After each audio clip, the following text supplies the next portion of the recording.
In a palace, a spell was cast over a mysterious metal to forge a weapon. This metal had been cast into many instruments of death, acquiring many names. The sorceress Mab called it the Frightener, for it was a soul-stealing blade.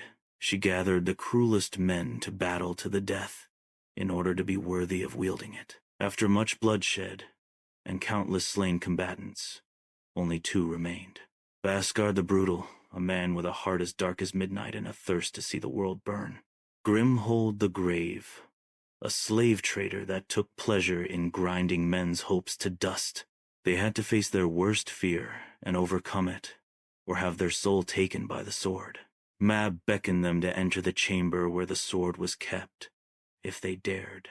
Grimhold hesitated, as he sensed an evil even more threatening than his own. Bhaskar, on the other hand, stood in awe of the unholy force that emanated from within. The blade appeared glorious, but the bodies of fallen men around it told a different tale. Bhaskar suddenly had a vision of being a firebrand of destruction, with Mab by his side. Grimhold saw an image of isolation in a desolate and unforgiving place. Grimhold found himself alone and pursued by all those whose lives he destroyed. Mab felt the blade draining his soul as fear of retribution for his evil deeds overcame him. Bhaskar found himself in a world on fire, with Mab as his lover, but he struggled to understand how this could be his worst fear. Then he realized it was the fear of loving someone, of needing someone.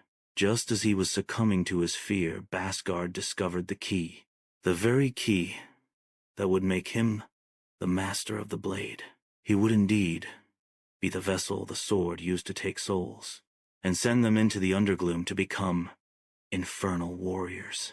But there was one act that the sword required of him. He invited Mab to bask in the power of the blade. She thought she had found her champion. She would now reign as the Queen of Chaos, the Empress of Evil. But little did she know that she would never be the sword's master. Instead, Bhaskar would, for he did the one thing that assured it. He made a pact with the entity of the blade and sacrificed Mab's soul to save himself, thereby eliminating his worst fear, the one thing that could undermine his evil heart, love. Bhaskar had passed the wicked test of the sword. He truly had a heart as dark as midnight. But banishing Mab to join the Infernal Warriors in the Undergloom would prove to be an eternal mistake.